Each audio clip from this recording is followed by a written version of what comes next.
Assalamualaikum warahmatullahi wabarakatuh. Perkenalkan, nama saya Iqbal Akbar Munfaris dari kelas AKATI 701, ingin mempresentasikan lanjutan hasil kerja saya dalam mata kuliah Manajemen Keuangan 2. Di sini ada beberapa overview atau latar belakang atau table of content. Yang pertama adalah latar belakang, yang kedua data yang digunakan, yang tiga metode penelitian, dan yang keempat adalah hasil dan kesimpulan. Yang pertama adalah latar belakang penelitian.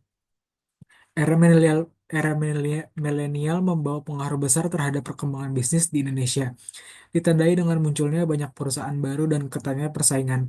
Hal ini mendorong perusahaan untuk lebih kreatif dan unggul. Penelitian ini fokus pada perusahaan subsektor makanan dan minuman yang terdaftar di Bursa Efek Indonesia. Sektor yang dianggap mampu bertahan di tengah krisis global karena mempengaruhi kebutuhan dasar masyarakat. Kinerja keuangan yang diukur dengan return on asset mencerminkan kemampuan perusahaan menghasilkan laba atas aset yang digunakan. Data menunjukkan bahwa struktur modal selama 2015 sampai dengan 2017 cenderung menurun. Ukuran perusahaan meningkat dan kinerja keuangan mengalami fluktuasi dengan kecenderungan peningkatan. Yang kedua adalah data yang digunakan.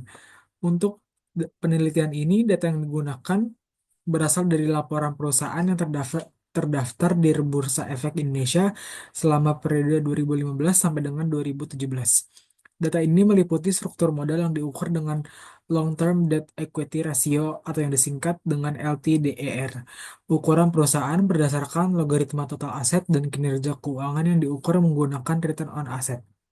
Sumber data diambil dari situs Bursa Efek Indonesia dengan link www.idx.co.id, dan pengumpulan datanya dilakukan dengan metode dokumentasi. Untuk metode penelitian menggunakan pendekatan deskriptif, baik secara kualitatif maupun kuantitatif. Analisis data dilakukan melalui beberapa langkah, termasuk uji asumsi klasik, analisis regresi linear berganda, perhitungan koefisien korelasi, determinasi, serta uji hipotesis. Dalam penelitiannya terdapat 4 poin yang dapat saya simpulkan. Yang pertama adalah pada hasil penelitian ini menunjukkan bahwa rata-rata struktur modal perusahaan subsektor makanan dan minuman selama periode penelitian cenderung menurun. Hal ini disebabkan oleh rendahnya utang jangka panjang dibandingkan dengan total ekuitas. Sebaliknya, ukuran perusahaan terus meningkat karena adanya pertumbuhan total aset. Kinerja keuangan yang diukur dengan return on asset menunjukkan fluktuasi tetapi cenderung meningkat dari tahun ke tahun. Namun, analisis lebih lanjut melalui regresi linear berganda menunjukkan bahwa baik struktur modal maupun ukuran perusahaan memiliki pengaruh negatif terhadap kinerja keuangan. Hubungan ini tergolong rendah karena ditunjukkan dengan koefisien korelasi sebesar 0,371. Koefisien determinasi menunjukkan bahwa hanya 13,8% yang bervariasi dalam kinerja keuangan yang dapat dijelaskan oleh struktur modal dan ukuran perusahaan, sementara sisanya dipengaruhi oleh variabel lain yang tidak diteliti dalam penelitian ini, seperti return on equity ataupun GPM atau gross profit margin.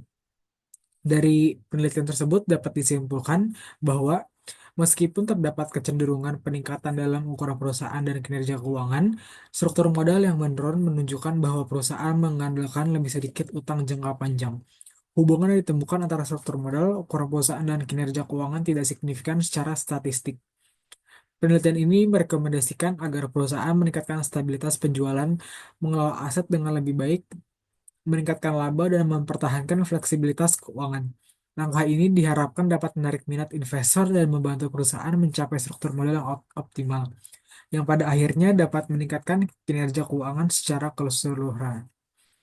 Demikian presentasi dari saya, kurang lebihnya mohon maaf. Assalamualaikum warahmatullahi wabarakatuh.